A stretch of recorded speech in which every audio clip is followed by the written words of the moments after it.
voice of women, the voice of women, the voice of women, 91.7, the voice of women, the voice of women, the voice of women, 91.7, WFM 91.7.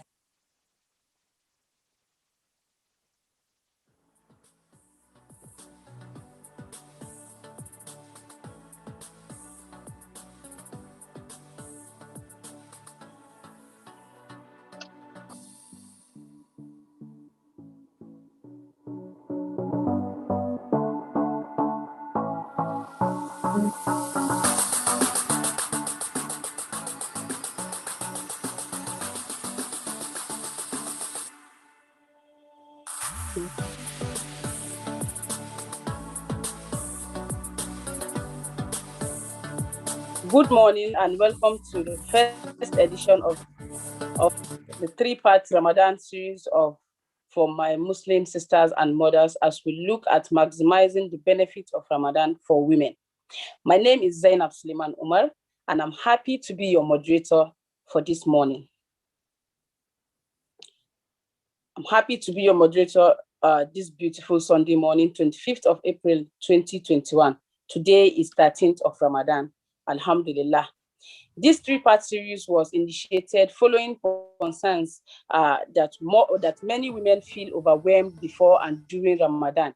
This may be due to the increase in responsibilities, low energy, and inability to perform acts of ibadah as planned. The objective of this three-part Ramadan series is for us to support ourselves to successfully complete this Ramadan. May I use this opportunity to thank Women Radio 91.7 FM for creating this space and platform for us. I also thank partners of this series, AMWE, that is Association of Northern Women Entrepreneurs, and MANU. I have with me this morning Dr. Amina Saliu of MacArthur Foundation, Nigeria. How are you this morning, Dr. Saliu? Very well, thank you, my sister. Assalamu alaikum. Wa alaikum assalam. Thank you for joining this meeting. I also have with us Chore Fajindesi Balogun, who is the founder of SheEO. How are you this morning, Chore? I'm very well. Assalamu alaikum, sisters. Wa alaikum assalam. Well, thank you very much for joining this wonderful meeting. We have received many questions from Muslim women on challenges faced during this Ramadan period, and we gathered here to look at different ways to make the best use of resources at our disposal this Ramadan. Chore, I will be coming to you first.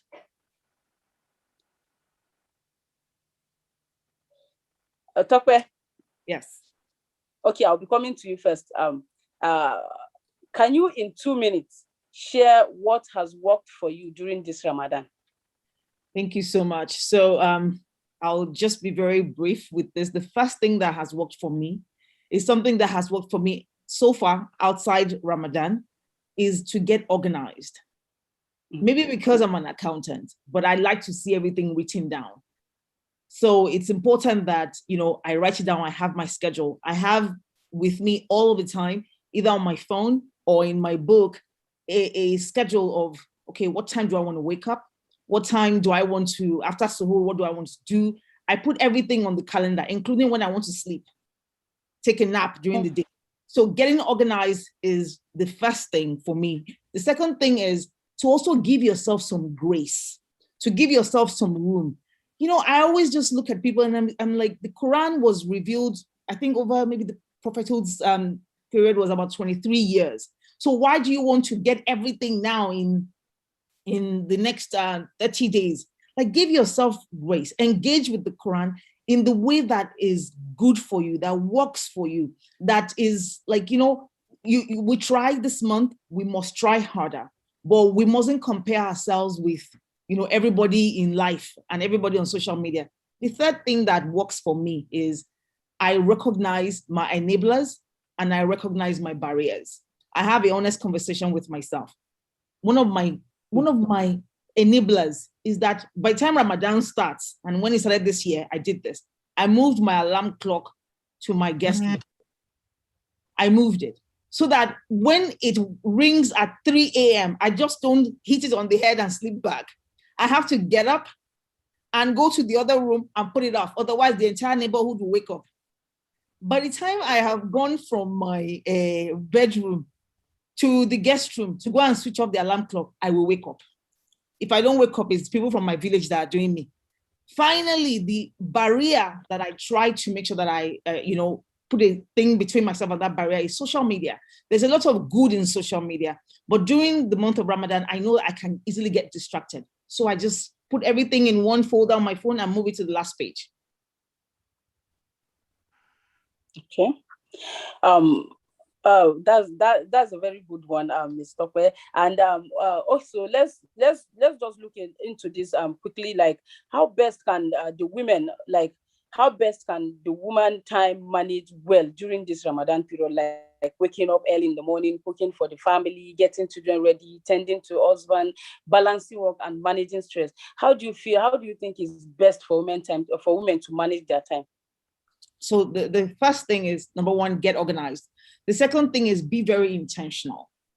We need to rethink what we understand ibadah to be. Worship. What is worship during this time? And for me, one of the things I do is to get very intentional. If I'm cooking, I'm thinking, oh Allah, accept this from me as an act of ibadah, that I'm going to feed somebody. If I'm, reciting Quran, if I'm going to my work at the university, I renew my intention and say, oh Allah, accept this from me. So number one, get very intentional so that the things that take your time, that are legitimate things that either earn you money or earn you happiness in some way, become acts of worship that will be rewarded during the month of Ramadan. Another thing that I want to say is, we need to stop comparing ourselves to people. The fact that somebody is the one who finishes a juz of the Quran every hour doesn't mean that has to be what you have to do as well. So, you need to understand that your relationship with Allah is very personal, deeply personal. In terms of the other members of the family, they all have to get on board. As in, before we started Ramadan, I told my husband, I said, Uncle, in the morning, we're not going to be eating a bar, amala, and all these things. We're going to be eating what we have left over from yesterday night from iftar. So that by the time we wake up, everybody is a happy camper. You just know that it's the leftover from yesterday that we are going to eat. So that if I wake up at 3 a.m., I can at least have 1 hour to worship Allah, to do things before, I start thinking about, eating and stuff like that. So I think it's very important to organize yourself, to understand your relationship with Allah, and to get everybody on board. Last thing I'm going to say about that is, don't look to the human being for your solution and your reprieve. Allah is the one who controls the children. Allah is the one who controls the husband. Allah is the one who controls their hearts. If somebody is giving you problem, if it's a child or the husband, report them to Allah. Wake up and report them. You see, they will fall in line. Okay, that's a very good one, and thank you very much for that. Like, Ms. Tokwe, I'll still talk to you about something, and I think we're going to discuss that personal, because this is something I think I have to get ready before my time comes. Like, how can a woman manage intimacy and sexual demands during Ramadan? Like, if you look at the situation now in this especially during this Ramadan period, questions comes in different ways. People say, my husband makes unrealistic demands and I'm struggling to balance home and work. Like, I can cook, swallow for him. Like, she'll cook everything. She'll cook the food in the morning, make other types of food for him and children, and at the same time she resume work by 7 a.m. Like, right. And do all these things under pressure to satisfy, and after that she still try as much as she can to satisfy her husband's demand. So, like, how can a woman manage this intimacy and sexual demands during this Ramadan period? Very, very deep question. And for this one, when I saw your question about this, I actually asked my husband that, how should I answer this so that they don't say, oh, this feminist woman, this she has come and she's telling me, all these things. But the first thing is I'll go back to having communication with the right person. Yes. The right person is Allah. There was this short video I watched yesterday about when Firaun was drowning, at the time that he was drowning, and Firaun looked to Musa alayhi salam with a look of mercy. How, save me, don't let me drown. And Musa looked away from him, alayhi salam, looked away from him in disgust and let him drown. And Allah asked Musa alayhi salam that, why did you look away in disgust? And Musa said, oh, this is Firaun, the one who has terrorized all of these children of Israel and all of these things. And Allah said, the only reason why you could look at him with disgust is because you didn't create him. Had he asked me to help him, I would not have let him drown. And that thing really taught me something about this question that you've asked. Who are we asking? When the husband becomes a tyrant, who are you asking? Are you asking the tyrant to help you? Or are you asking Allah? And I would also go back to Surah Taha. Surah Taha in ayah 25 to about 28, but I like to elongate it up to ayah 35 for my own use. Musa alayhi salam was asking Allah to remove his stutter because he was a stammerer. And he was asking Allah to give him a helper from his family. He mentioned his brother, and he said specifically what he wanted the helper to do. He said, I want this person to help me, to join me in worshiping you, O Allah. That's what he said. So why can't I replace Arun, my brother, with whoever your husband's name is? If it's what you want him to do, that you will tell Allah. And then I also want us to also not think about intimacy as a chore. It's also a way for us to relax. It's also a way for us to, it's not haram to be intimate. What becomes a problem is when there is all of these demands on the woman, and only her has to wake up, only her has to cook, has to do all of these things, and then be intimate. So have a conversation, first of all, with Allah, and then have a conversation with the husband if he's trying to be a tyrant. May Allah ease our affairs. I mean, this is a very good one. Like you are saying, the spirit is just there. You're just bringing out what is supposed to be said.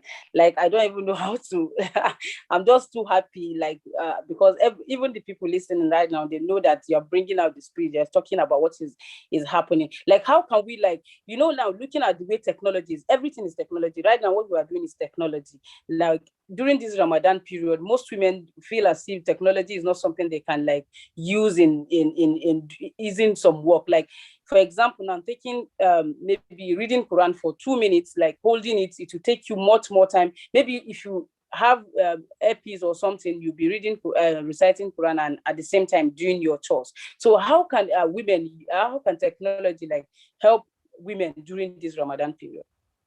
So one of the things that can help before technology is to be able to multitask. And, like me, when I'm my cutoff time on my calendar to start deciding and preparing for iftar is 7 o'clock, because we have iftar at 8 p.m. here in the US on the East Coast. So by 7 p.m., I close from all work and I start thinking, okay, what do we do? What are we going to eat? What's on the timetable? And I start to prepare it. At the time when I'm preparing, I've now put a television in my kitchen. Alhamdulillah, I can afford to do that. And I put Mufti Menk, Imam Omar Suleiman. Mufti Menk is apparently doing this. He recites the Jews of the Quran, I think, every day. So as he's reciting, me too, I am listening. I'm using the technology. I'm benefiting. It's better for me it's better for me to do that instead of just sitting down there, frustrated and angry. So that's something that we can do. Another thing that we can do is with our phone, we're always there texting. We're always there doing stuff. How about you use that phone at the time you want to text to write your letter to Allah? This is me because I have 5 jobs. So I'm constantly thinking about one work or the other. I write down my dua in the form of a letter. So as the spirit moves me, I take the phone, I start writing, oh Allah, give me this. Oh Allah, please, this background that I have on Zoom right now, that's where I want to be by the next summer. Give me money. I write it down. Use that phone instead of texting everybody and gossiping about what's happening in the entire world. use the phone to text Allah. Before you know what's happening, you have a whole book full of du'as. Before you know what's happening, next year, when it's Ramadan, inshallah, you will look and say, look at all the things I asked Allah for. Because you didn't just say it, you wrote it, you used your phone. This device that will take some people to hellfire is going to take you to Jannah, because you used that phone, and instead of texting man, you texted Allah. You wrote it down. All of us, most of us have notes, some sort of notes app on our phone. So why don't we use it the way we should use it? Another, good use of technology is to take an audit of where does your phone go when you put it on. Like me now, when I switch on my phone, it goes to WhatsApp, all these things, the things that are open on your phone. Control, discipline yourself. Take time to audit what are the apps that are on your phone and where are the apps. So I use an iPhone and there are maybe like 7 pages. So one of the things that I've tried to do is I've moved my Quran, my Muslim Pro app, to the featured app section, so that no matter what I do, when I put it on the phone, I will see it. I have put on notifications on one of my Quran apps that would remind me, have you recited Quran today? Have you engaged with the Quran today? And so finally, one of the things that I want to say about this is, again, don't overwhelm yourself. Don't compare yourself. You can look at me and say, Chore, she's using her phone to do this. No, you don't have to do that. Do what works for you.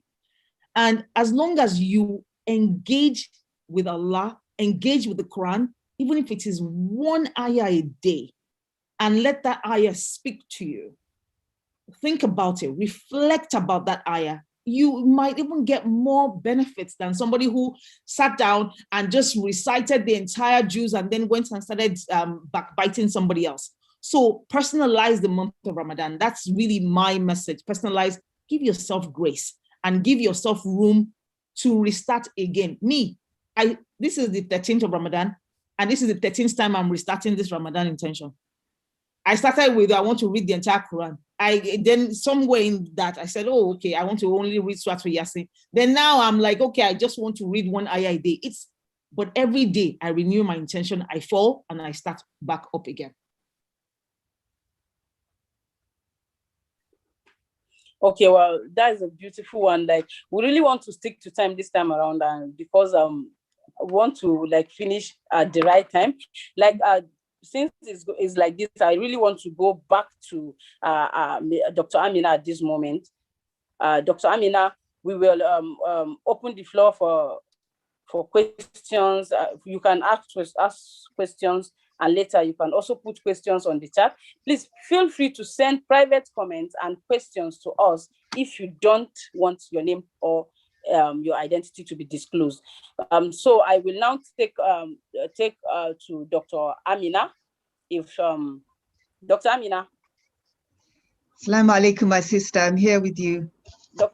Amina. Alaikum assalam. Yes. Thank you very much for joining this program.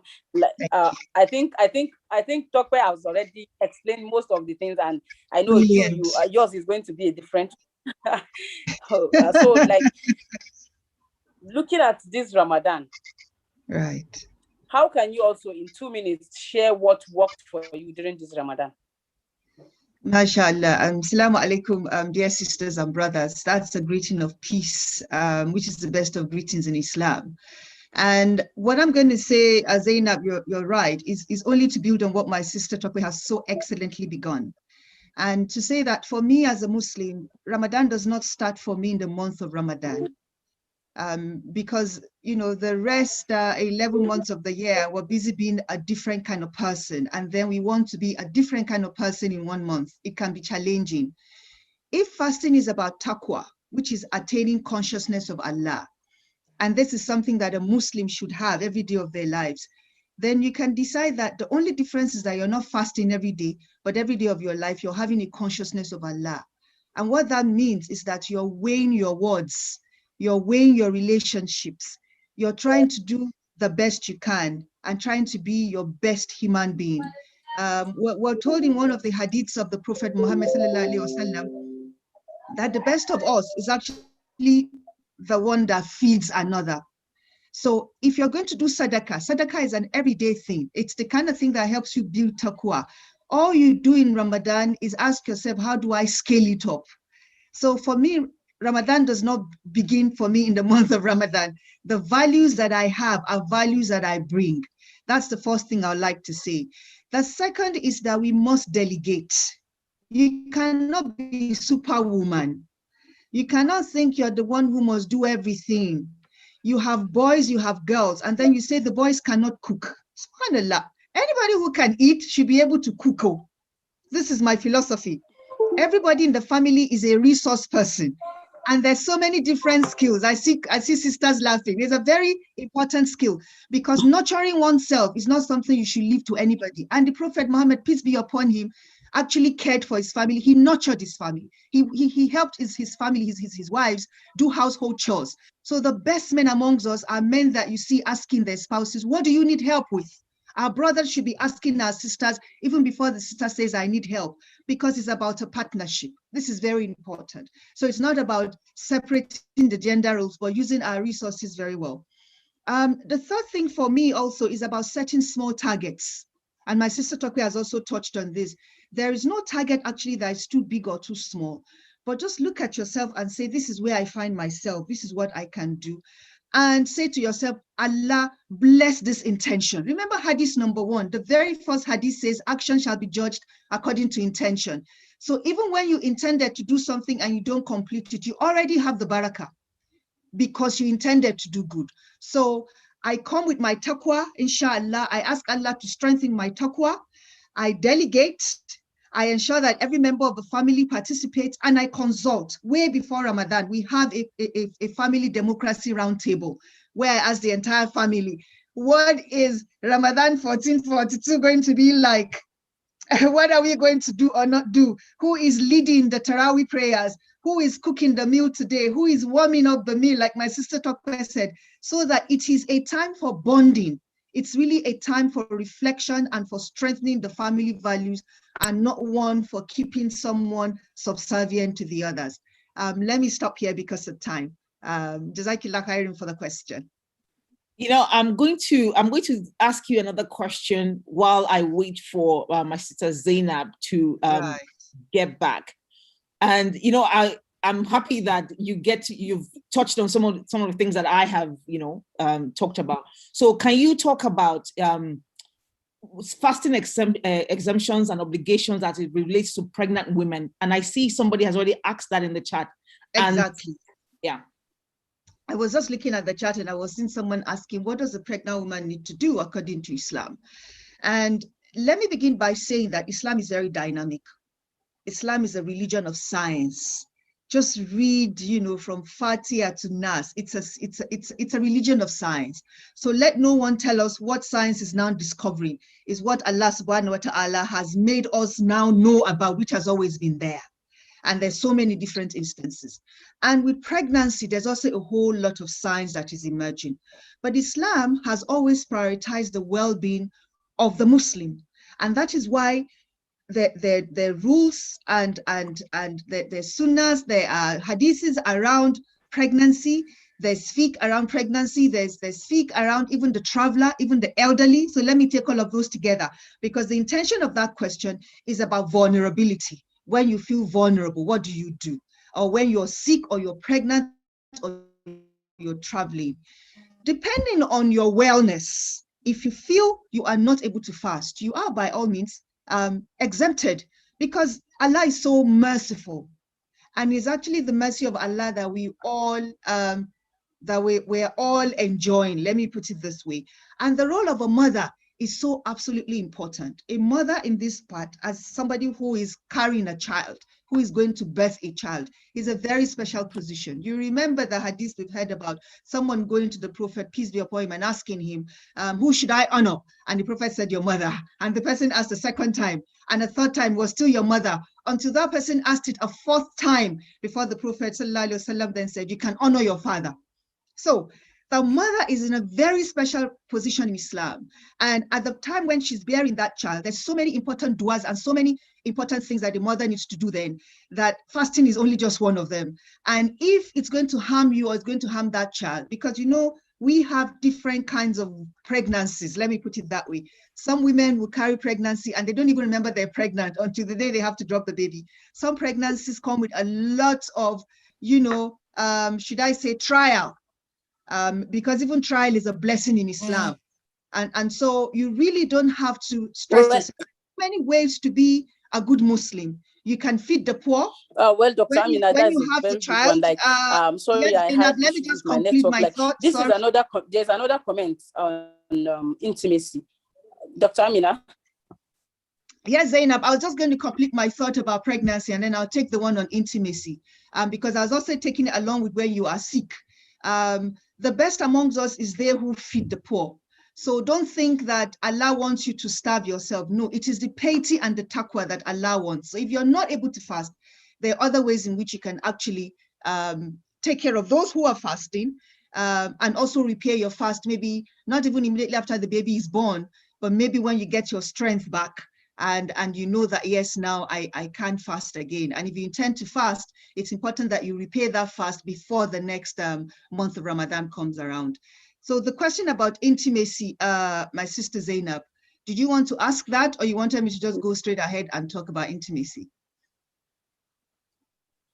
You know, you can still talk about it. It's still the same question. And like the question still goes, my husband makes my husband makes too much sexual demands of me. My energy is low from taking care of husband and children. I'm usually tired and cannot keep up, but still have to give in so I don't lose him. I feel so guilty. So, like, what do you see about this question?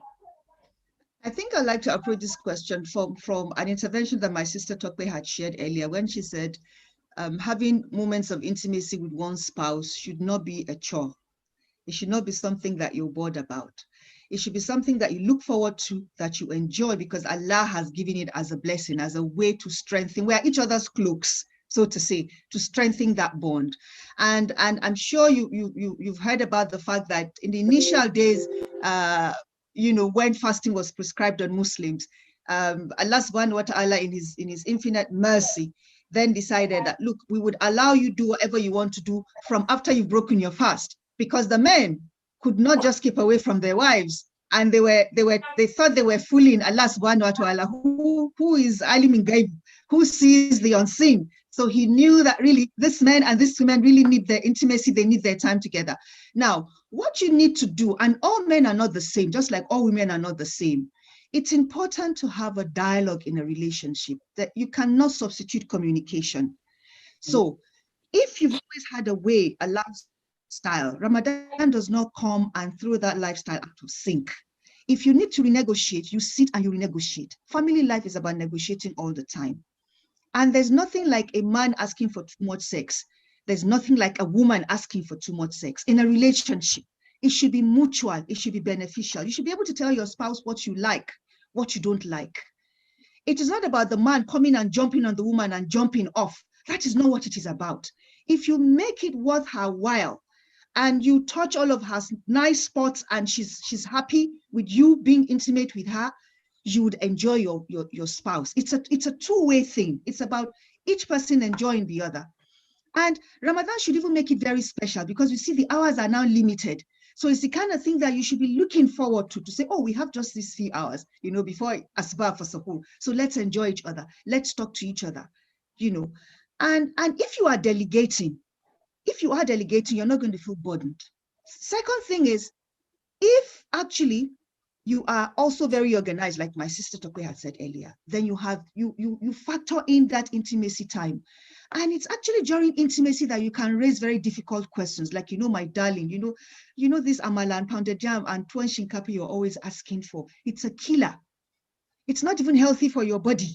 Because I have seen this particular thing online that says we should actually eat light in the morning so that we can stay agile and healthy, and you can be, you know, stronger with me when we meet. There are many ways that women can actually negotiate, but you have to be very aware of this. I'm saying this because it's a conversation of adults, and we have to be very open with each other. And intimacy in Islam is a blessing between spouses. So You can even negotiate all of those things when there's intimacy. But when you look at it as a chore, you are not maximizing that resource that Allah has given you, because you don't even know when to say thank you and to ask for things that you want. And it's a two-way thing. And so I would want women to try that. Try communicating, try negotiating, and put it in your dua. Like my sister Tope said, you know, Allah, there's no problem that has no solution. Put it before the Almighty that has given you this spouse. But every opportunity you get, also learn to say thank you and show appreciation, because we're only human. And I've had one, should I say, sermon once, when an imam said, do you know that the human being loves being appreciated and loves receiving a gift? Even when you are the richest person on earth, you still love someone giving you something that was unexpected, that just came to you at a moment you're not expecting it. What gifts are we giving each other in Ramadan? Let's ask each other that question. Could be the gift of time, could be the gift of respect, could be the gift of listening, could be something physical that somebody has always wanted and they have never gotten. And that way you can really use Ramadan to build your taqwa and share resources. Every day when we break the fast at home, one of the children will share a hadith. It's something that we do. What have you learned today? And each child has a responsibility to share a hadith. Or this is what I'm found. So it's absolutely important that we're able to think scientifically and creatively. And there's so many important resources around us that helps us be better Muslims through this month, before this month, and beyond this month. Thank you so much, Dr. Amina. And also, we'll still open time for questions and answers. But for now, we just need to quickly look at this question. Like, can you talk on managing our health and mental wellness during Ramadan? Can you please just give us a quick one on this? So, subhanallah, you know, we talk a lot about physical wellness. We're very shy to talk about mental wellness, because when people hear the word mental, they think it means you're going bonkers, you're mad. But me, I'm a Muslim feminist. You know, if you see my profile, you see that there. And what that means is that I understand that Islam is a religion of peace, is a religion that loves men and women and affirms our worship equally. And for me to be able to be a good Muslim, I must be mentally organized. I have to think about the entire gamut of my environment, the opportunities that I have. I have to think about my well-being. If you look at my background, I've put in this background, and I can see my sister Tokpe's background as well, which is where we all hope to be, inshallah, by the next Ramadan, maybe doing our Ramadan there. It's about imagination, because everything is in the mind. One day you wake up and you say, let me tell you what happened to me in the kitchen one day. I wanted to make some scrambled eggs and, you know, like just mixing eggs up. And I wanted to put in some milk and water. And I thought what was in the kettle was water. I didn't know that it was my daughter's, or was it my son's lemon tea? And I put the lemon tea in the egg. and when I put, I said, subhanallah, put lemon tea in here. But I mixed it and I made the egg. And later I tasted it. I was like, oh, this is lovely. So I have found another recipe. Lemon tea is actually not a bad thing. It's not just tea. You can use it in different ways. That happened by accident. Now, it's a mental thing. I could have panicked and begun to make another egg, but I don't have that kind of time. Time is one resource that we don't have control of. We don't know the day we were born. We don't know the day we're going to die, yet we waste time. We sit down gossiping about other people, which, as you know, in Surah Al-Hujurat is like eating the flesh of our fellow human being, when we could be using that time for doing zikr in our minds, you know. So our mental state is very important. You ask yourself this morning, what do I intend to do today? As I'm waking up in the morning, dear sisters and brothers, before I put my feet down, if it's not the month of Ramadan, I start by drinking water. I always have water by my bedside. I drink water, then I say to Allah, I can say it in Arabic, I can say it in my mother tongue, and I speak a few mother tongues. And I say to Allah, I thank you for the blessing of yesterday. I thank you for the blessing of today. And I thank you for the blessing of tomorrow that I know will come, if you will. I thank you for the blessing of yesterday. I thank you for the blessing of today. And I thank you for the blessing of tomorrow that I know will come, if you will. So this is preparing me mentally for the day. I don't know what the day will hold, but I'm already thanking Allah subhanahu wa ta'ala for that day. Because it is kulla halin, kulla yawmin, alhamdulillah. Meaning, any situation you find yourself in on any day, you should always say, Alhamdulillah, glory be to Allah. So our mental health is even superior to our physical health, because when you're mentally together, that is when you think about making up. That is when you think about color, what does my son, color blocking or color coordinating, you know, it's all in the mental. That is when you can even think about how many aspects of the Quran you can read and how do you even act with what you've read in the Quran. So for me, we need to prioritize our mental well-being. Every year I do my annual checkup. I am 51 and looking towards my 52nd year, inshallah. And every time I go for my annual check, I've been doing my annual check since I turned 35, 40, and I've been scaling it up every year, doing more of the tests. Because like I said, Islam and science go together. I have just this one machine for work and for worship, and that machine is my body. So I have to take care of my one machine.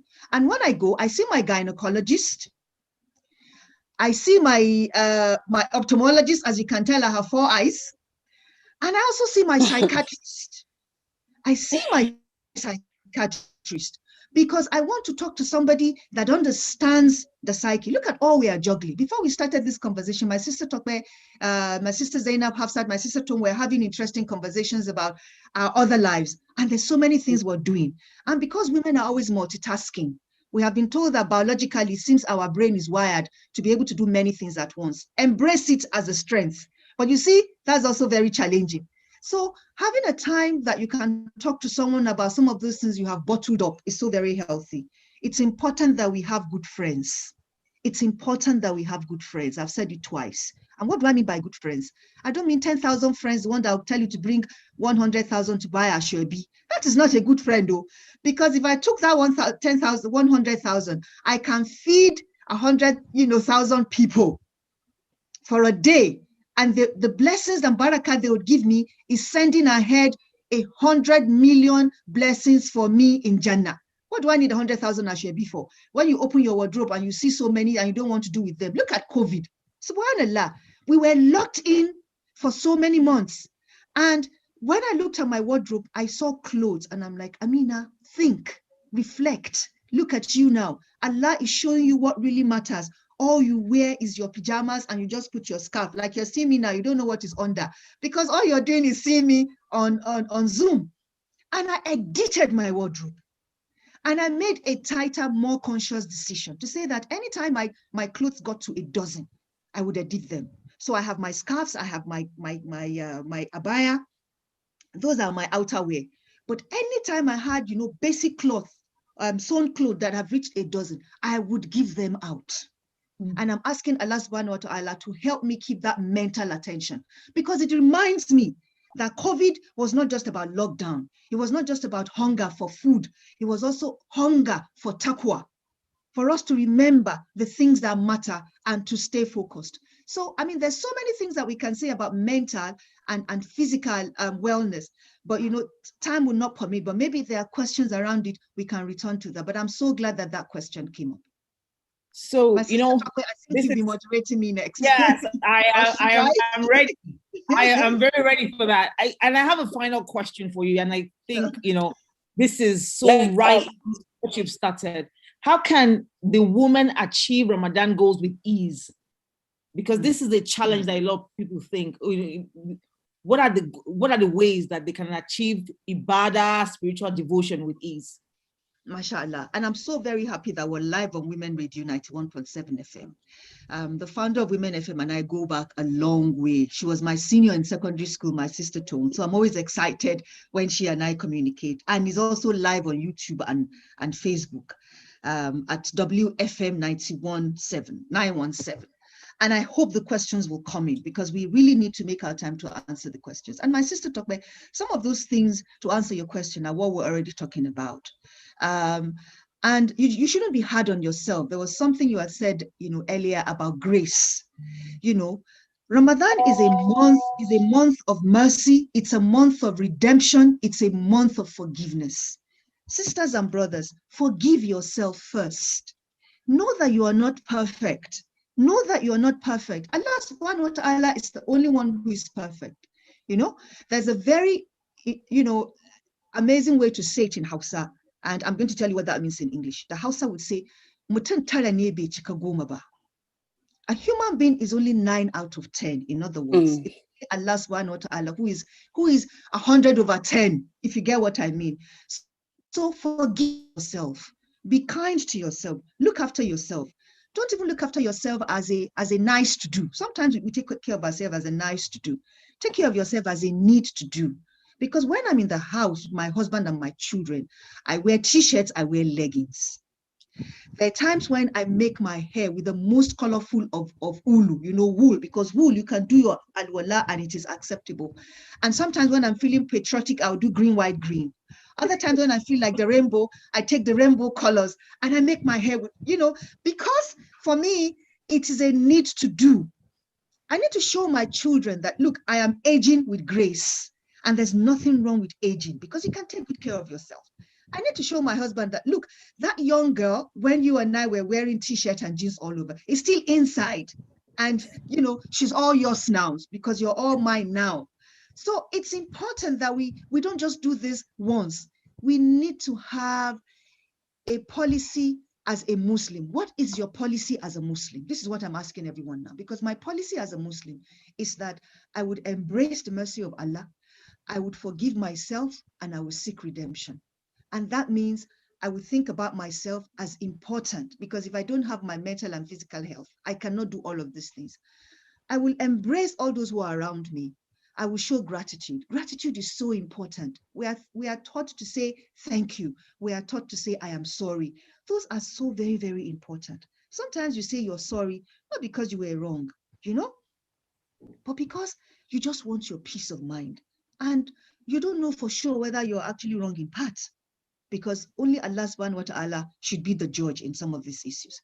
So once you come to Islam with this openness, and you know that you're not a perfect being, and you're always seeking to improve yourself, and you ask for respect because you're also giving respect, I think you're going to be in a better place. Children have rights, we should listen to our children as well, because for me, hierarchies are important in relationships because you want to know who is the leader and who is the follower. It's very important. But the kind of hierarchy that I always ask everyone to enable is not a hierarchy of power. What do I mean by hierarchy of power? Simply because you are the man or you're the woman in the house, then it's whatever you say is what the knife cuts, like they say in Yoruba. That doesn't work. When you have a democratic table, like I was describing to you earlier, amazing ideas will surface. And then it becomes a hierarchy of imagination, because the person with the best of ideas are the ones that then take the lead. Sometimes I struggle with technology and my children just say, "Hey, mommy, this thing is easy now. Let me show you how to do it." And lo and behold, they show you and I'm like, people, when I went to school, it was paper and biro. So now it's computer. So this is what that was what I knew. So we can help each other. But what I'm trying to get at is that the family unit is such a powerful tool in Islam. And family is of different shapes and sizes. Don't compare your family to another family. No. Maybe as you're comparing your family to another family is even looking at you and hoping to be like you. You don't know. Thank Allah for the family that you have. Is it a polygamous family? This is a time to come closer and to show respect and to negotiate respect. Is it monogamous? This is the time again to build that bond. Is it a single parent household? Because it could be only a man who is the household and who is the only parent in that family. It could be only a woman due to death, due to conflict, due to separation. There are many reasons why we have single parent households now. And your family is your family. Embrace it, because the family is that unit that shapes society. Society shapes the state. And if we don't get that family unit right, society is in trouble. And then the state does not even understand what the family needs, because we are disconnected.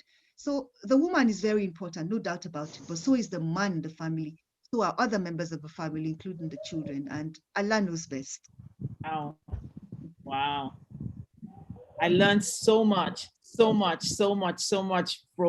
you. Oh my Lord, that was just amazing. That was amazing. I was just sitting on here taking notes and I'm just soaking all the wisdom. I think we have Zainab back with us now. So Zainab, yes. do you have I'm sorry, I'm just having problems with my connection. That's a very good one, Dr. Amina and Tope. This is a very good conversation, and I know our listeners right now and people on this platform are really enjoying the conversation as they are throwing their questions. Like, we are still live on Women Radio 91.7 FM. Also live, we are live broadcast on YouTube and Facebook at WFM 917. Don't forget to send your questions via chat, and also you can still share more questions. You can raise up your hand if you have questions, and if there's no questions, we can still continue on with other questions that we have. Like, there's a question here that just came in right now, and I think I will give it to Tokwe to answer this question. Like, the question said, the woman said her husband demands too much intimacy through sex, and we have really talked about that one. But I really want you to emphasize more on these questions, because we really need to stick to time. These questions keep coming. People keep sending this question, and this question is similarly like it's from a man. He said the woman who says her husband demands too much intimacy should advise her hubby to take a second wife. It's permissible in Islam. So when I saw that, I'll leave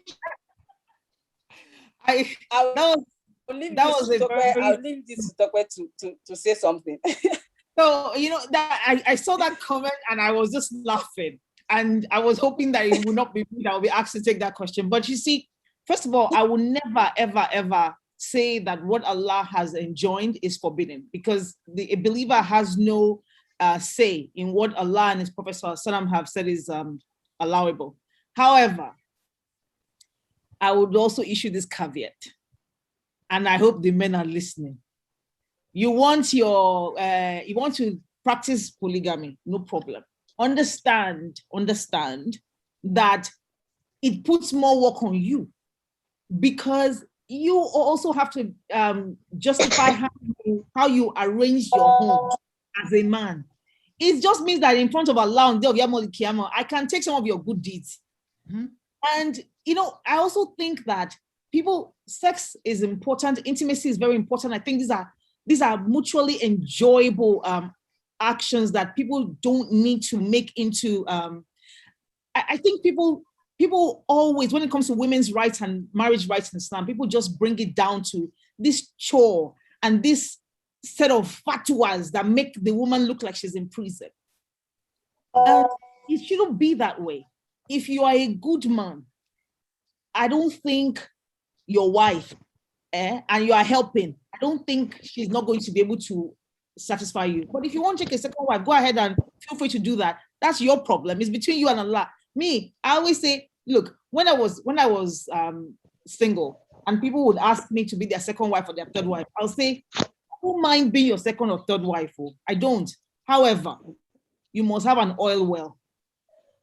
Because if I'm not coming into your life as your second or third wife, I'm not going to be arguing with your first wife about $100,000. Exactly. We're going to be having a business conversation. When you and your first wife are annoying me, I'm going to get on your private jet and go to Thailand for a massage. Mm-hmm. So if this is the life that you want to be living, then don't come to women like me. But again, you are allowed, but don't reduce Islam, Ramadan, and everything to sex and intimacy. There is more to it. There are rights that your body has on you. There are rights that you have on your wife and your wife has on you. And, I think when you communicate, like Dr. Amina said, when you communicate, you guys will meet in the middle. And for the women, don't forget, there's a chapter in the Quran where Allah specifically addressed a woman who reported her husband to Allah. So don't forget the rights that the Quran gives us. When your husband is being kind, alhamdulillah. When he's being a tyrant, if he's been a tyrant, report him to Allah. Allah will handle him for you. Oh, thank you very much. I really want Dr. Amina to say something about this one, a quick one. Thank you very Thank much. you. And I just went back to Surah to Nisa to buttress what my sister Tope has said. And let me begin with the first verse of Surah to Nisa. Nisa means women, and it's the fourth surah of the Quran. And the first verse says, "O mankind, be careful of your duty to your Lord, who created you from a single soul, and from it created its mate, and from them twain had spread abroad a multitude of men and women. Be careful of your duty towards Allah, in whom you claim your rights of one another. In whom ye claim your rights of one another, I repeat, and towards the wombs that bear you, and towards the wombs that bear you. Lo, Allah had been a watcher over you." Now, women are the wombs that bear you.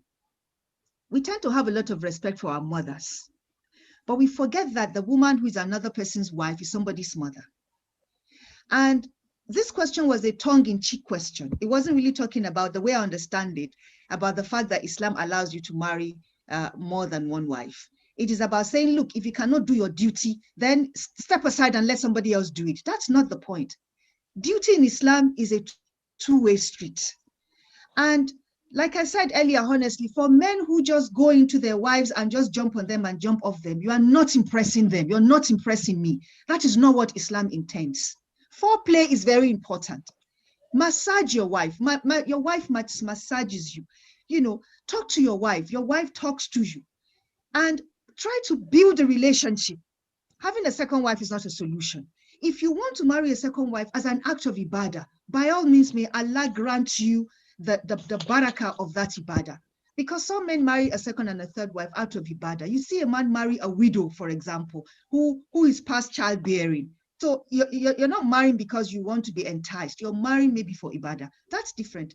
But if you're saying that you so are excited about sex and your present wife feels burdened, I think as a leader, you should try to understand why it's a burden.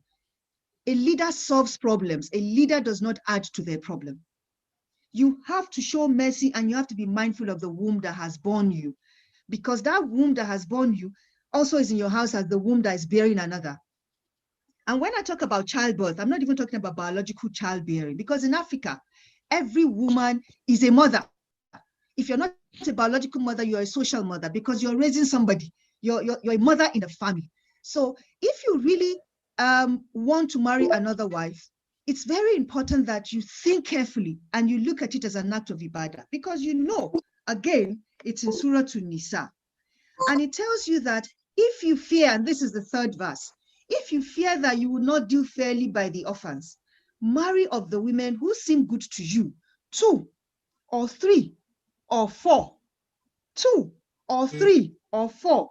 And if ye fear that ye cannot do justice to so many, then only one, or the captives that your right hand possesses. Thus, it is more likely that you will not do injustice. Verily, Allah commands justice. Every Friday sermon, we are told this. Verily, Allah commands justice. Even amongst the children that we have born, we can hardly ever be just. So if you're going to marry a second, a third, and a fourth, be ready, like my sister Tokwe said, that when you touch your ear is the back of your head, that there's enough meat there to take care of all of these women. And when you touch your heart, be sure that there's enough justice in your heart to be fair amongst them. Otherwise, you might just be mortgaging your Jannah.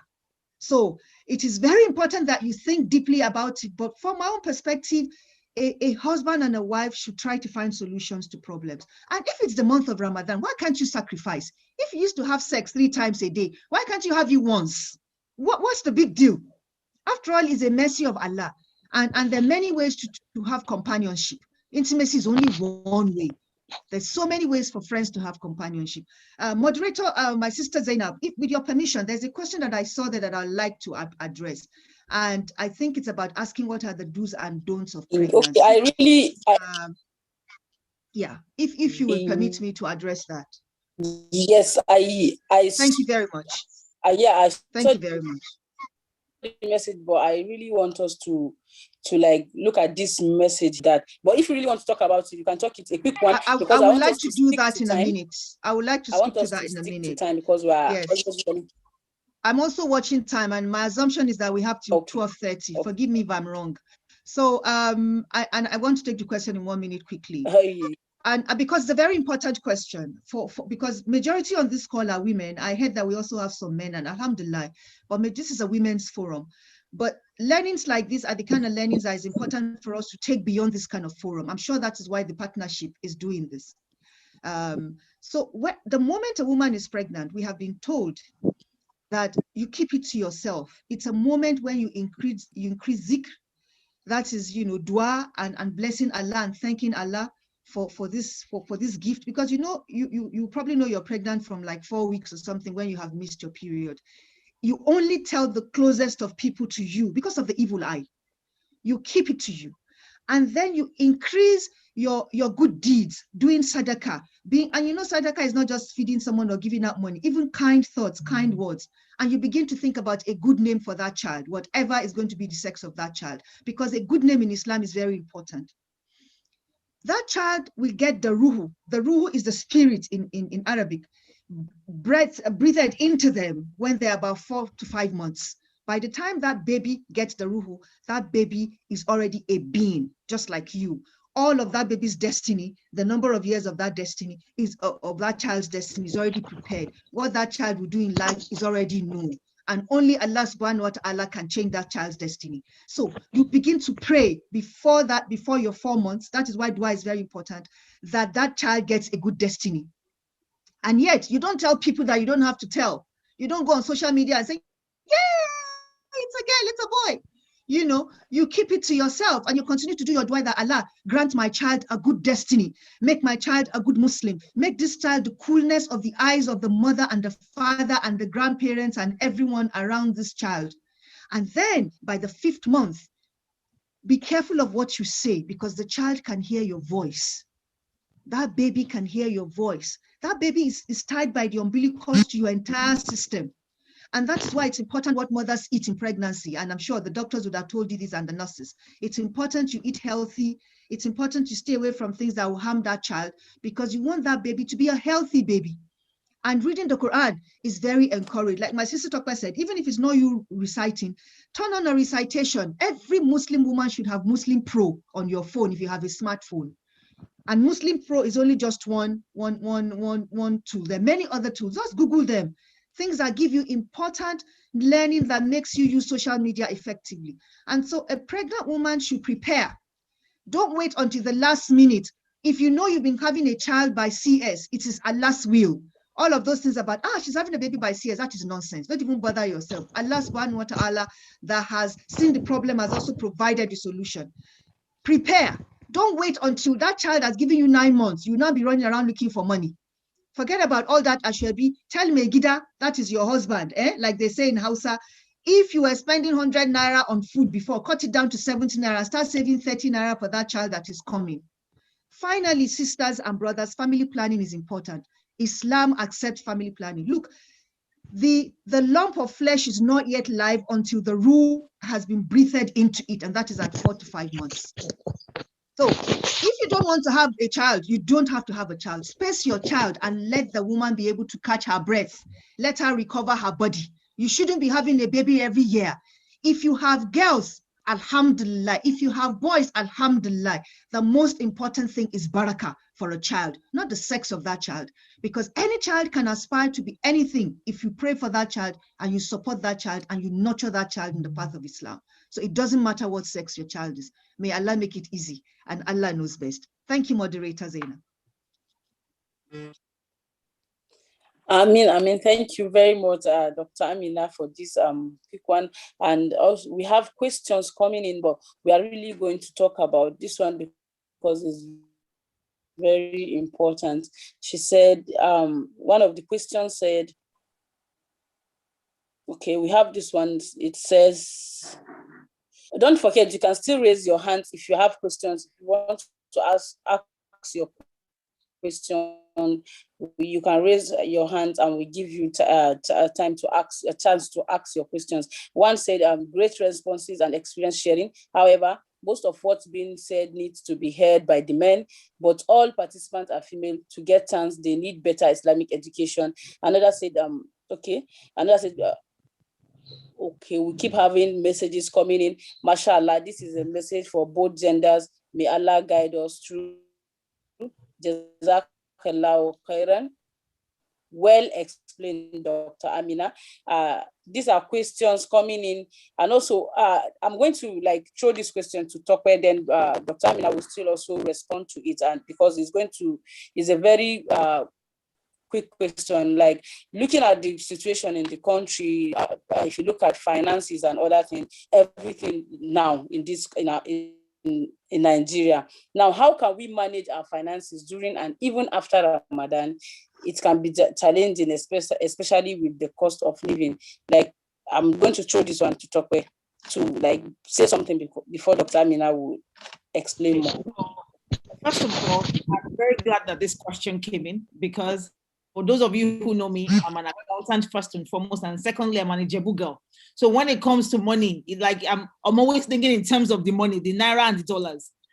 Now, the first thing I'll say is that if you got into Ramadan without having a budget, today, you must create a budget. Today, not tomorrow, today, you must create a budget. You must have expectations of what you want to give, because part of what puts people under pressure is not the food they're going to eat for suhoor or iftar. No, what puts you under expectation is that, oh, you go to the masjid or you go on the internet, everybody is giving money to build this masajid, everybody is giving money to feed the miskin, everybody is doing this, and you're feeling like, okay, why am I not able to do that? And then you start promising what you don't have. So the first thing is, first of all, have a truthful Friday with yourself. How much am I expecting to earn during Ramadan every time? And what am I expecting to spend?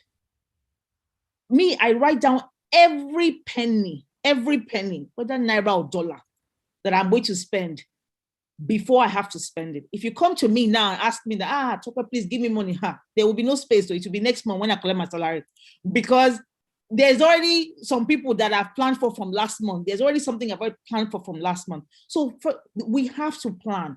And then we also have to understand that the Prophet ﷺ, he said that you should save yourself from hellfire, even if with a date. So it's not the size of what you give during this time that matters. You and Dangote don't have to give the same amount now. Hey, it doesn't have to be the same amount. Your own 10,000 naira or your own might be far better than somebody else's 10 million. But you cannot know if it's 10,000 you can give or if it's 10 million if you don't have a budget. So that's the first thing. Today, make sure you have a budget. What I'm going to spend on food, what I'm going to spend on sadaqah, what I'm going to spend on fuel, put everything down. Then secondly, this is very important for even after Ramadan. If you don't measure something, you can't manage it. And if you don't manage something, it's not important to you. It's not. So many of us women, especially those of us who are doing business, doing these passion businesses that we do from home, or we have little salary, we just wait, Allah will do it, Allah will do it. Allah, Dr. Amina said, Allah has decreed my destiny. I don't need to do anything. No, the Prophet said, tie your camel. And part of tying your camel is to organize. Have a moment with yourself and ask yourself, where has my money been going? Where has your money been going? The realization that you will have when you know where your money has been going, it will be tremendous. Let me end this with a quick story. So now I don't have cable television. I don't have cable. I watch only YouTube and Nollywood and all of these things. Why? Because in 2013, I was looking at how I spent my money that year, and I saw one line item that looked just too much for my small salary, and I was like, what was this?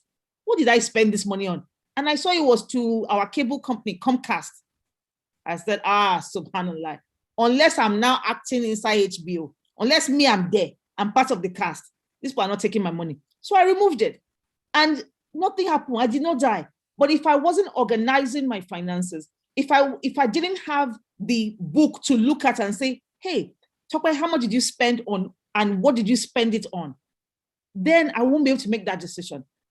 I've heard this before. I don't know if it's a hadith or something, that no believer would go into Jannah without accounting for how they earned their money and how they spent it. How are you earning your money? And how are you spending it? When I look at my yearly financials and I say, how much did I spend on the dean? How much did I spend on myself? How much did I spend on other people?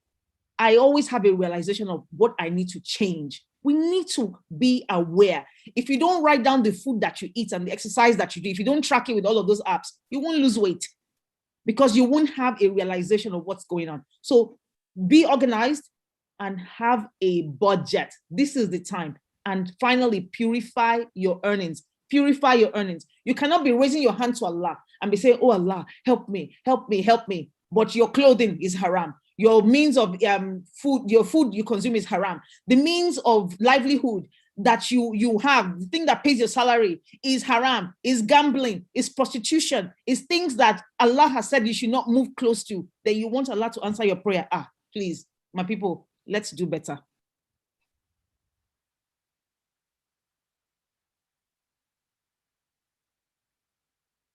Let's see. Absolutely. Yes. Yes. You have to unmute your mic, dear Zainab. Can you please really talk a quick one, Dr. Amina, so we can take our next question on this same financing? I think my sister Tope has said a lot of important things. And I can only emphasize that planning is important in Islam. And these days, you need to cut your coat according to your material, not according to your size. Once upon a time, you used to think it was according to your size. Now, no, it's according to the size of your material. And you know, again, COVID has taught us so many things about how resilient we can be, about how we can manage resources, about how it's really in terms of how we look out for each other, neighbor to neighbor, because that is how most of us survived that very hard time. And those lessons should never be lost. Let us as Muslims protect our wealth. It's very important. You know, even in the Quran, it says that you don't give your wealth to an idiot. An idiot meaning somebody who is not able to manage that resource well for you. You have to use your resources well. So what I do in terms of my finances, like my sister Tope said, I actually have budgets. I'm a budgeting person. Everybody knows that in the house. And at our democratic table, people defend their budget. So it's not just the government of Nigeria that defends budget. You defend budget in my family as well. And if you're going to, here is your envelope. If you like, spend your envelope in one day or whole day. If you like, spend it for the year, your choice, but you have your envelope. It's so important to get our children to embrace financial independence and to respect resources, because when you're working hard for your money, you certainly won't allow anybody waste your money. It's very important. Second is, apart from budgeting, I also ask myself, how much do you really need? I draw the line between need and want. Want can be infinite. We always want one thing or the other, but do you really need that? I belong to a collective of sisters called Salam Sisters Forum. And every 3 months, we do critical thought lecture series. One of our critical thought lecture series was to invite an actuary scientist who is also a Muslim to tell us about making a will in Islam, managing resources, doing pension, health pension, life assurance, and all of that. And after that meeting, I was not the same anymore. I sat down and I wrote a wasiyah in terms of what wealth I had and how I wanted my wealth used. Of course, considering the Islamic injunction. So Islamically, there's a part that, as explained again in Surah Nisa, that you cannot tamper with. But there's a part of your wealth that you can say, I want my testators to actually apply it in this way if I'm no longer alive. And it occurred to me that, look, I can actually decide to wheel out a lot of the things I do not need. Why do I want to keep it? I don't want to die. And then they will say that, oh, Amina has $10 million. I don't want that. I do not want that. Because you see, the sadaqah that you give while you are alive, it's the wealth you have sent ahead of you to Jannah. And remember, this life is just a journey. We are told all the time. Every time someone dies, we are reminded. And we are told, kulli nafsin zaikatul maut. Every person, every life, every being shall taste of death. But we don't remember this. So I use my wealth to remind me of that. A lot of sadaqah. If someone around you is struggling, look, how do you know somebody is struggling? You live in a place and your house is the most beautiful house. You don't have to be told that your neighbors don't have what you have, and that your well-being is tied to their well-being. You need to understand how you negotiate that kind of relationship. You're in a family where you're the most educated and you're earning more. I mean, today, one of the partners on this program is Mami. And I know that at the heart of lockdown, there's a conversation that my sister Tona and I had about supporting people who Mami, as a charity foundation, actually supports. You don't wait for people to ask of you, you give. And that is why Sadaqah and Zakah are important in Islam. And Zakah is mandatory on a wealth when it reaches a certain level. And all of us, I would challenge us to read up on Zakah so that we understand what it means and how you give Zakah and why you have to give Zakah. It's washing of that wealth. It is looking out for your neighbor. It is a social safety net. Zakah is a social safety net that protects all of us, not just the giver or the taker, but all of us. And it's also a lot of barakah and ladder that it gives you. And that is why in Hausa, sometimes they say that kana zakanjiki. What is zakanjiki? It means that when you are ill, what you're actually doing is kind of like, is like kafara, because Allah has given you illness so that you remember the strength and the source of that strength. And as you suffer illness, is actually a blessing, especially when you show a lot of sabur, a lot of patience when you are ill. So there are many ways in which we give zakah. Zakah is so important in Islam. And I want to challenge us as a takeaway from this meeting today. Please go and read up more about zakah, ask questions more, talk to your Islamic leaders, female and male, and find out more about it. But cleansing our wealth is very important. But also protecting our wealth is very important. Giving away our wealth is important. You know, like my sister said, building a masjid is very important. But astaghfirullah, in the scheme of things, there are too many people building too many masjids. When there are girls who cannot finish a course of school, I'd rather take my money and pay the school fees of a girl. Now, let me tell you a short story quickly. I'm a farmer. My sister Tokwa is also a farmer. My sister Tokwa, you should talk about your farming at some point. There are women on the call. Now, I have a project called Project Nurture. Project Nurture is about supporting women and men for 5 years, giving them land, a hectare free of charge. So, you know, my husband and I do this. And supporting them for 5 years. After 5 years, you graduate them. Then there was a set of fathers who said they couldn't send their daughters to school because they had no income. And then I said, look, here is the deal. You will join Project Nurture. For the next 5 years, you have no excuse because I don't want anything from what you're earning from the farm, but you must send your daughters to school. And when they finish their WAEC, let me know, inshallah, they would go on to university. So imagine the multiply effect of that, because those girls become better mothers who are more aware, who someday will build the masjid that I cannot build.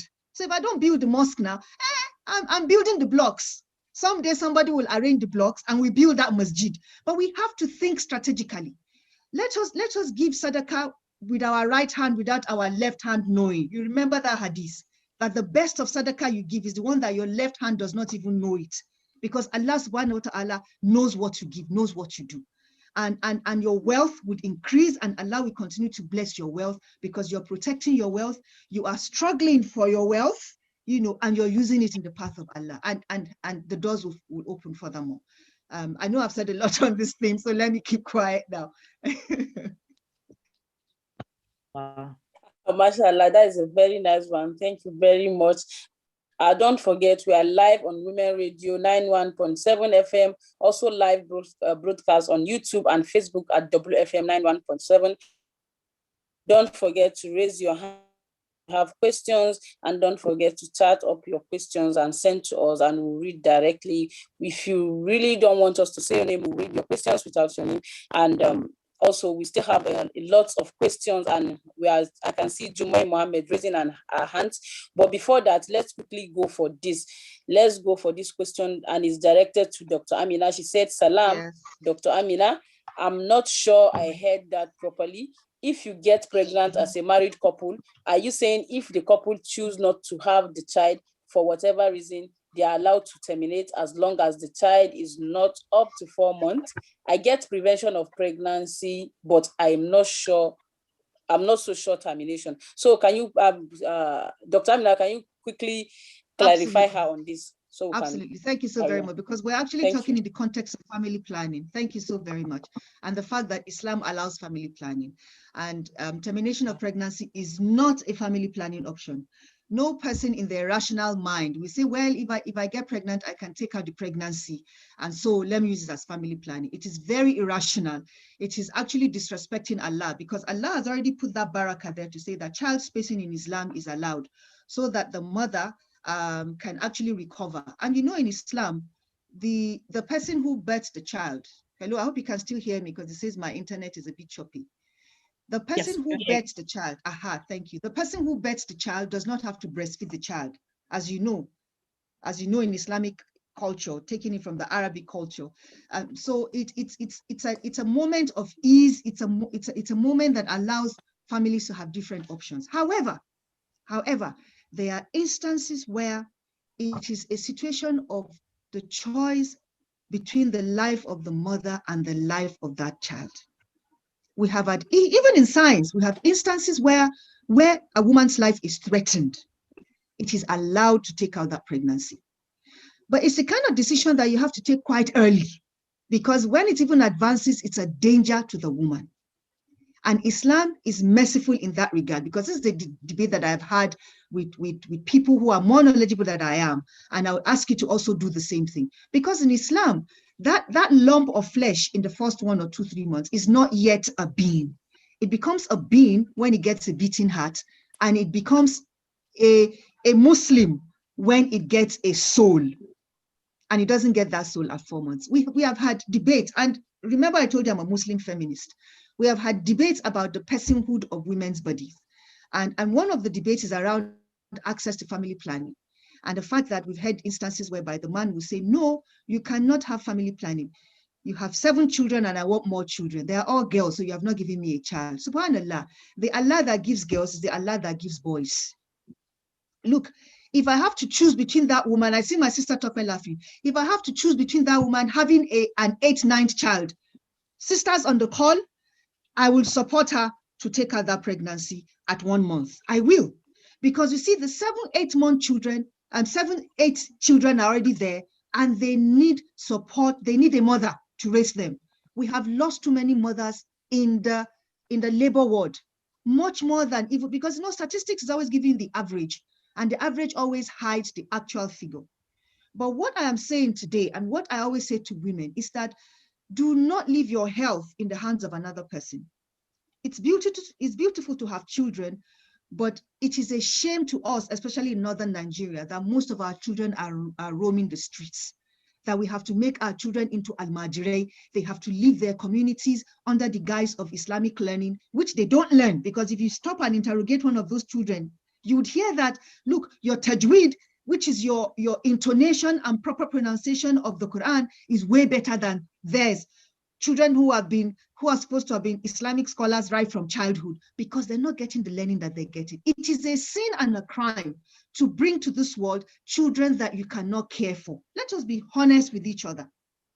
Why would you not space that child if Islam allows family planning? Why would you not say, my dear husband, my dear wife, let us have one now, give you 3 years to rest, let us save, tying it back to the question of finance now, let us save, and then let us have another one. And whatever Allah gives us after 3, walillah alhamdu. If it's all boys, alhamdulillah. If it's all girls, alhamdulillah. We will raise them to be the coolness of our eyes. So I want us to look at ourselves and have this very hard conversation in our families. Hard conversation. How do we respect and value the lives of women? We don't value the lives of women enough.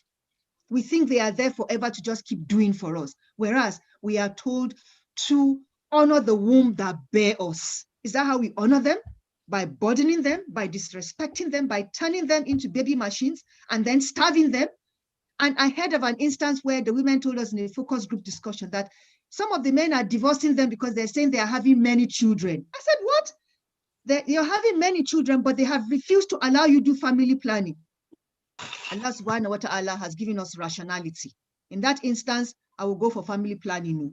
Because I'm not saying the man shouldn't have intimacy with me. I'm not saying that. I'm just saying, look, I need to be a better person who is able to raise better Muslim children. And I need my mental and physical health to be able to do that. So Islam allows child spacing. I will space a child. And in a case where the mother's life is threatened physically or mentally, Islam allows you, even science allows you to take out that pregnancy. and Allah knows best. And I ask forgiveness where I have erred. And I take responsibility for what I have said that might not be just. I take responsibility and Allah knows best. Thank you very much, Dr. Amina. I saw someone raising her hands. We are just going to give her 1 minute to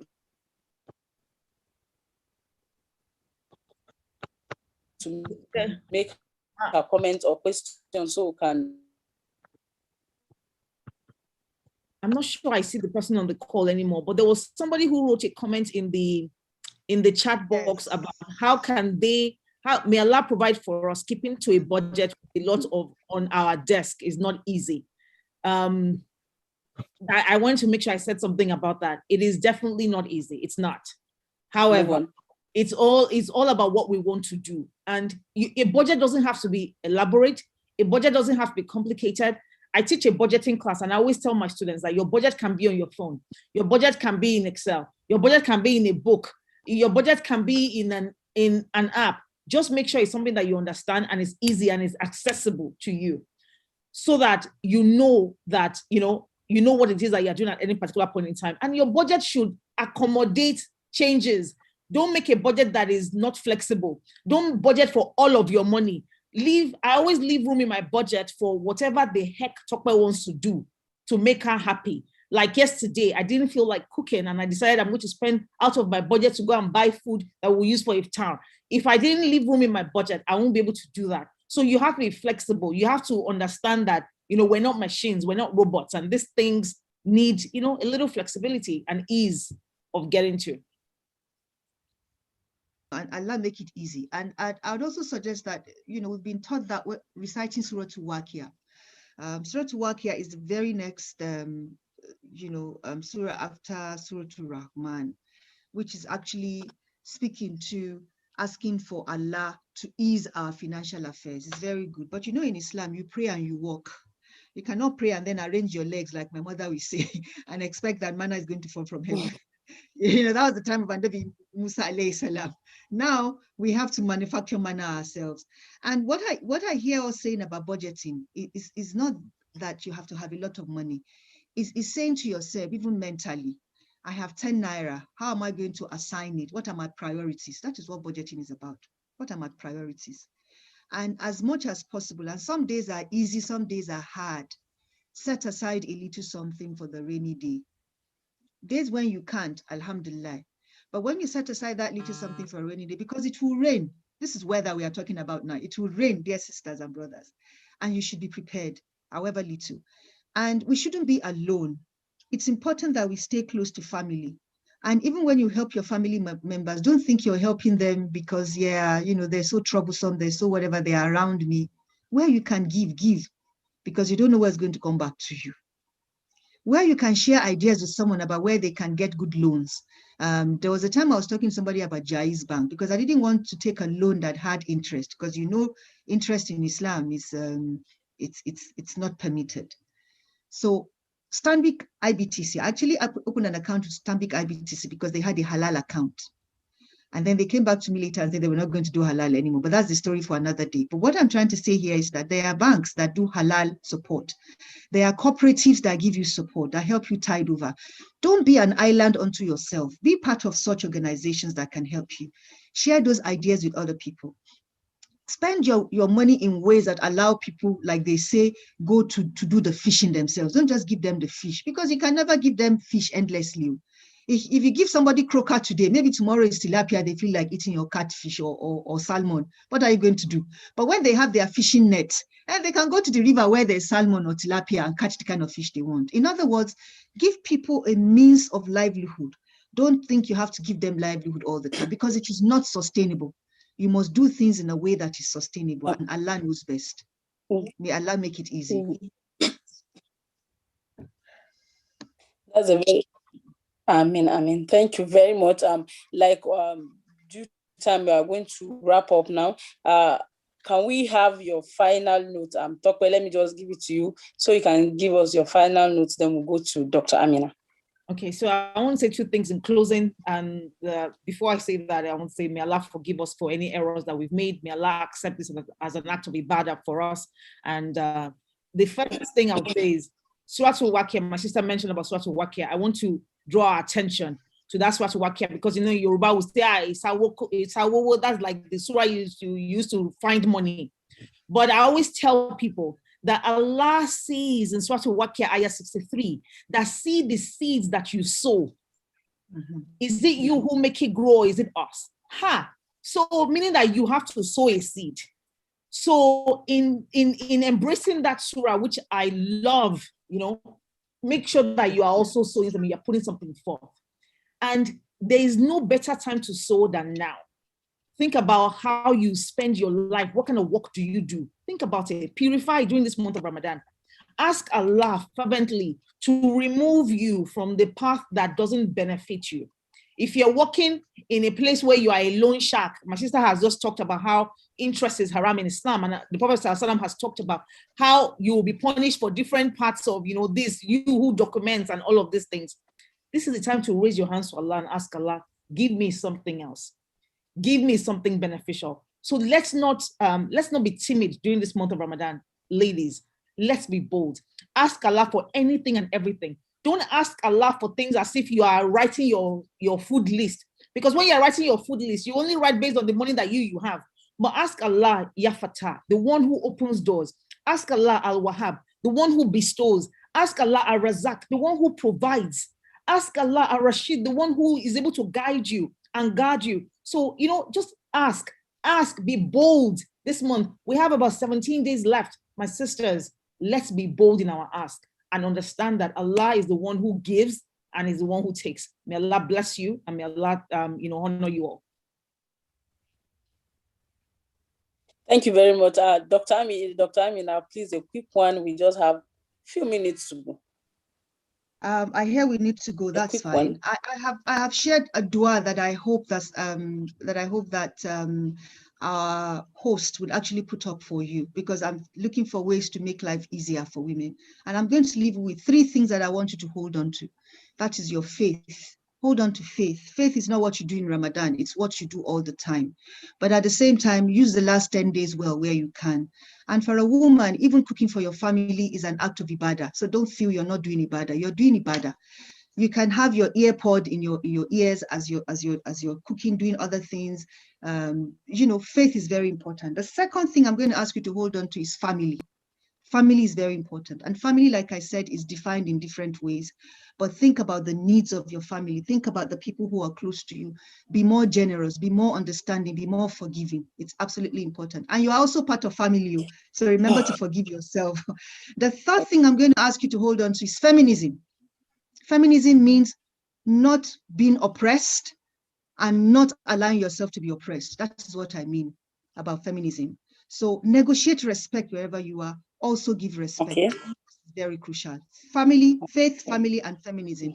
And may Allah forgive us any of our shortcomings, and may Allah make this an act of ibadah for all of us. Thank you for the opportunity. Assalamu alaikum. Okay. Thank you very much. We have come to the end of the first in our 3-part Ramadan series for our Muslim sisters, and the objective is for us to make the best use of this Ramadan season to our benefit. The second session is in next Sunday, 2nd May, or at 11 a.m. prompt, so be here on time. I thank our guests, Dr. Amina Saliu and Tope Fazimbesi Balogun, for sharing with us. Thank you, sisters, for being real. I thank Women Radio 91.7 for this platform. I thank partners of the series, Anway, Association of Northern Women Entrepreneurs, and MAMI.